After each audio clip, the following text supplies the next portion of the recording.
So today we're doing my favorite team, the Boston Bruins, and before we start, I just want to make a reminder that the rules for the series I set in the first series, or the first episode of the series, that it's called 21st Century Hockey Stories because it's supposed to start in the 21st century.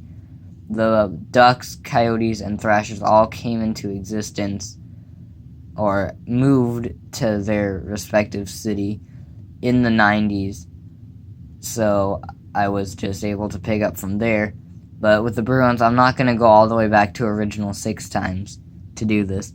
So we're going to start in the 2000 to 2001 season, where the Bruins missed the playoffs the previous year, and they would miss the playoffs again on a tiebreaker in the 2001 season. But in the 2001-2002 season, they would get first place in the East. In the quarterfinals against the Canadiens, they would lose Game 1 at home. They won Game 2, but they lost Game 3 in Montreal. They won Game 4, lost Game 5, and with Game 6 tied going to the third, the Canadiens scored 30 seconds in on a power play. The Bruins did not score again. They were back in the playoffs the next year against the Devils, though. They would drop the first 3 games of the series. They won Game 4, but they would lose Game 5.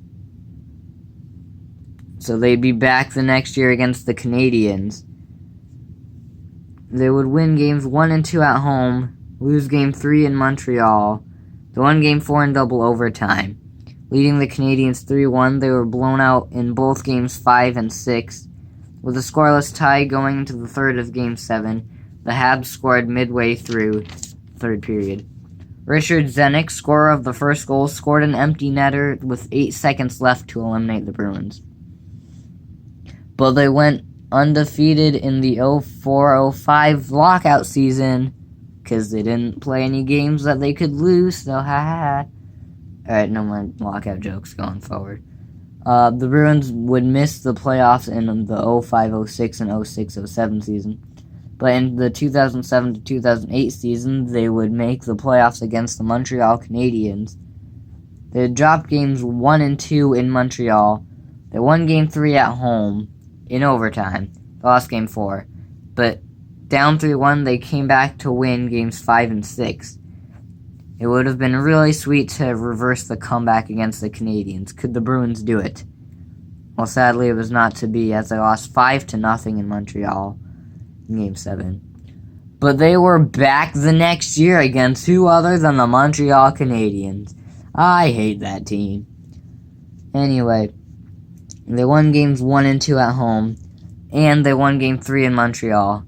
It was going to be a really sweet victory against the Canadiens to finally be able to eliminate this pesky team. They beat them 4-1 in Montreal to secure the sweep and advanced to the Eastern Conference semifinals against the Carolina Hurricanes. They won Game 1 in Boston, but dropped the next 3 games. They won Game 5 at home, and then they turned around to win Game 6 and forced Game 7. Trailing 2-1 going into the third, Milan Lucic scored 6 minutes in. No one scored in the following 13 minutes and 41 seconds, so the game went to an overtime. No one could score for a while in the first overtime, with neither team wanting to go to a second. With a minute 14 left to go in overtime, Scott Walker netted the dagger to eliminate the Bruins.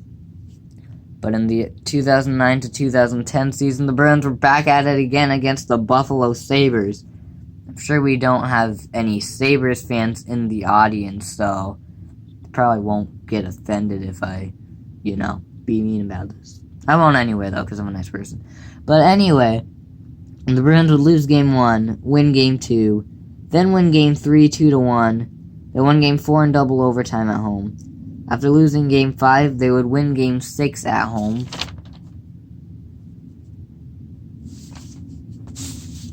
To advance to the Eastern Conference semifinals against the Flyers. They would win Games 1, 2, and 3. Meaning, usually this is an automatic series win. But after losing Game 4 in overtime in Philadelphia, then Game 5, then Game 6, fans were starting to get a little nervous. The Bruins thought they were safe from blowing the 3-0 lead because they were up 3-1 at the end of the first period. The Flyers would score twice in the second to tie the game. Simon Gagne scored on a power play with 7:08 to go in the third, eliminating the Bruins and allowing that comeback to happen. The very next year, the Bruins were back in the playoffs in third place, playing the Canadiens once again. They would lose games 1 and 2 at home, but come back to win games 3 and 4 in Montreal. They won game 5 at home in double overtime. They lost game 6 in Montreal. In game 7, the Bruins would lead 3-2 in the third, but the Habs evened the score with just under 2 minutes to go on the power play. The game went into overtime, and 5 minutes into overtime, Nathan Horton would score to eliminate the Canadiens. The Bruins would face the Flyers again with a chance to undo the comeback that had happened. They would win games 1 and 2 in Philadelphia. I believe that's a typo. No, that is not a typo. They would win games 1 and 2 in Philadelphia. Don't listen to anything about what I just said. They won games 1 and 2 in Philadelphia. They would win game 3 at home, and with a chance to drown out all the talk about having blown the 3-0 lead to the Flyers, the Bruins promptly secured the sweep by winning game 4. In the Eastern Conference Finals against the 5th-seeded Lightning, the Bruins would lose game 1 at home, but come back to win game 2, then game 3 in Tampa Bay. They lost game 4, won game 5, and then lost game 6. Scoreless after 2 periods, game 7 remained scoreless for the first half of the third. 2 minutes 27 seconds later, Nathan Horton scored, eliminating the Lightning, clinching the East for the Bruins and sending them on to the Cup Finals, where they would face the Canucks. They would lose games 1 and 2 in Vancouver, win games 3 and 4 in Boston. They lost game 5 in Vancouver, and won game 6 to force a game 7. Game 7 would be no contest. The Bruins would win 4-0, and they would win the Stanley Cup.